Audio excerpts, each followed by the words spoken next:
Hey everyone, it's BigSmoons with something a little different than usual. I wanted to talk about a game I poured hours into. This is a BigSmoons retrospective. The Elder Scrolls 4 Oblivion was developed by Bethesda and launched in March 2006 on PlayStation 3. I originally played it with the DLC on the Xbox 360 and got the maximum gamer score. It is included on PlayStation Plus Premium, and that is where I played it for today's video. It doesn't have any trophies, which plants it firmly outside of my normal wheelhouse. But let's get started. Oblivion is the follow-up to Morrowind, and the precursor to Skyrim. In my Skyrim review, I poured over the game. I love that world, and the RPG elements. Let's come down from the mountains of Skyrim and the Nords, into the varied locale of Cyrodiil, the home of the Imperials. There are forests, swamps, rolling hills, and a huge central city. I would love to see a remastered version of this game to really flesh out the environments. Say what you're going to say. As with other Elder Scrolls titles, you'll create your character. They're the typical 10 races with their various perks and weaknesses. You choose a birth sign, and unlike Skyrim, you must choose a class. This determines your major and minor skills.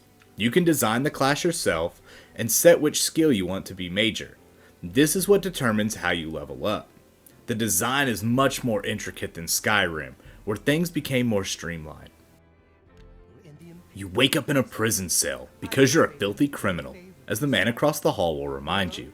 However, you were put into this cell by mistake, according to the guards that soon approach. However, this is only a mistake if you don't believe in fate.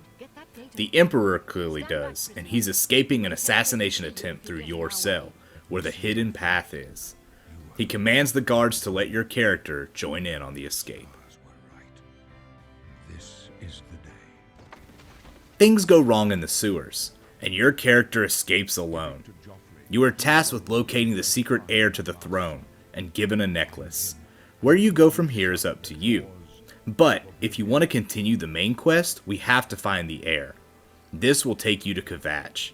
A portal to the fiery plane of Oblivion has opened here, and demons have poured out. It's up to you to fight through and locate the heir.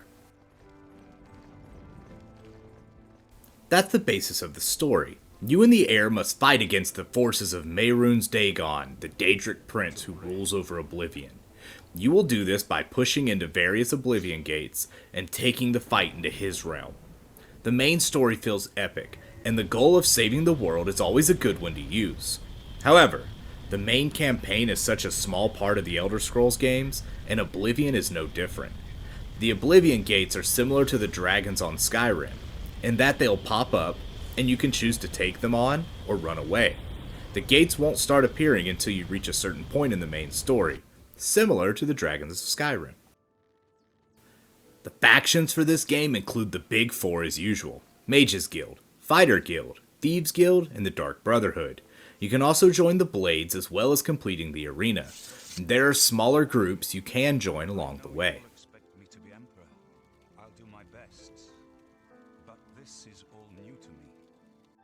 The Mages Guild starts off annoyingly for this game. You must go to all the major cities and obtain a recommendation from each guild, and each guild leader wants you to do some mundane tasks for them.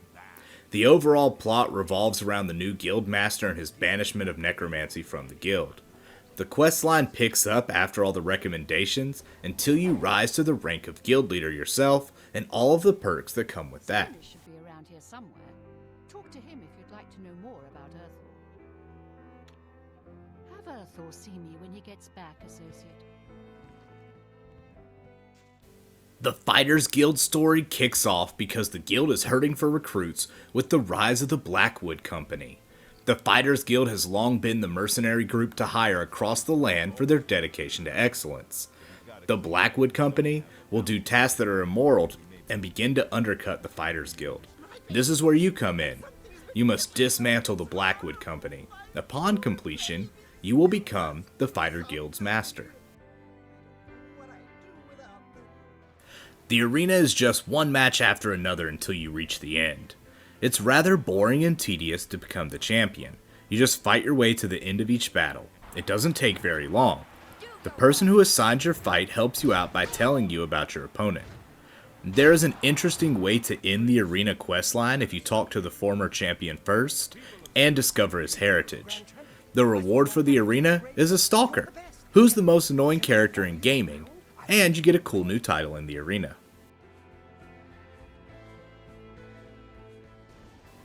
But that's it for the boring good guy quests. The Thieves Guild and Dark Brotherhood missions put all other quest lines to shame.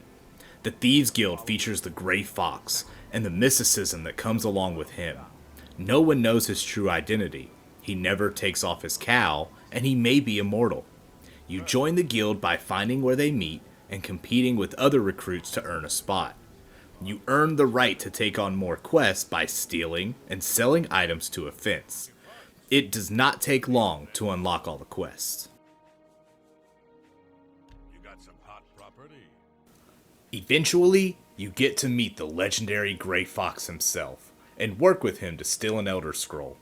The meeting with him really feels like you're meeting a god among men. It's such a great feeling the first time he contacts you.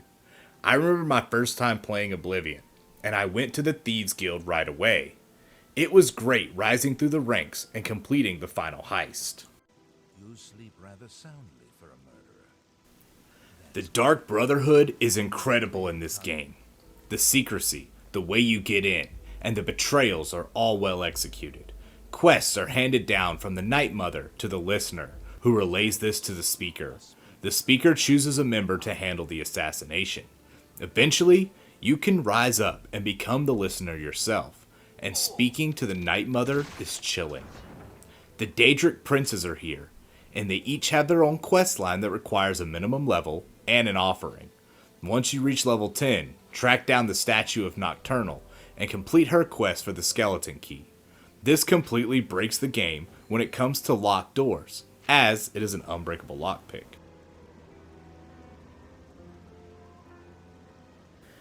I wanted to take a minute to talk about my favorite side quest in this game. It is short and seems insignificant, but it transports you to a painted world, and it is visually stunning. The quest is called A Brush with Death. A painter has gone missing, and his wife asks you to find him. He was last seen in his room, so the wife gives you the key, and you jump straight into the painting he was working on. The way the painted world looks gives me Loving Vincent vibes.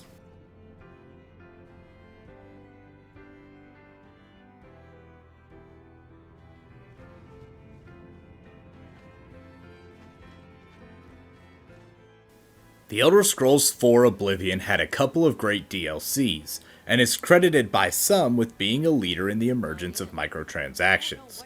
This is due to the Horse Armor DLC that was released post-launch for PC and Xbox. For just $2.50, you could don your horse in armor. At least it would provide protection to them from arrows. It was purely cosmetic. Besides that blunder though, Oblivion provided players with 2 pieces of DLC for PlayStation, and a much larger host of DLC for Xbox and PC. The PlayStation 3 did get the best one though, in the form of the Shivering Isles. Unfortunately, I can't show you any footage from the wild world of Sheogorath because it's not included in the PlayStation Plus version that I'm using. I can talk about the Knights of the Nine. A host of clergy were slaughtered in a chapel, and you are chosen to complete a pilgrimage to the gods to help you take down the one responsible.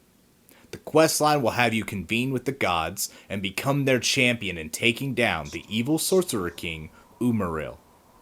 You must put on the armor of the gods and strike him down in the physical plane, chase him into the spiritual plane, and vanquish him there as well. It is a great topper to an already epic game. Your need must be great for the gods. I give the Elder Scrolls IV Oblivion a 10 out of 10 for fun. I had played Morrowind before this and Skyrim since. Oblivion will always have a special place in my library of games. It's the first Elder Scrolls game I got really lost in, and spent hours exploring the map. My original playthrough was on Xbox 360, where I did purchase the Shivering Isles expansion. The graphics really do not hold up today, especially when compared to the behemoth that is Skyrim. The characters and world can look washed out at times. The whole game has an uncanny valley feel, but that shouldn't detract players from diving in even now. This is where I would normally talk trophies, but Oblivion is devoid of them. Early in the PlayStation 3's life, games had no obligation to implement trophies, and Bethesda did not add them later. The trophies would have probably matched up with the Xbox 360 achievements, and that meant you would only need to complete the main story and each of the 4 factions and the arena for the platinum. Thanks for watching, everyone. I know this video is outside of my norm, and I hope you all enjoyed it until the end. I've dumped a lot of hours into this game, and I felt compelled to share my experience with the game with everyone else. As always, be good to yourself.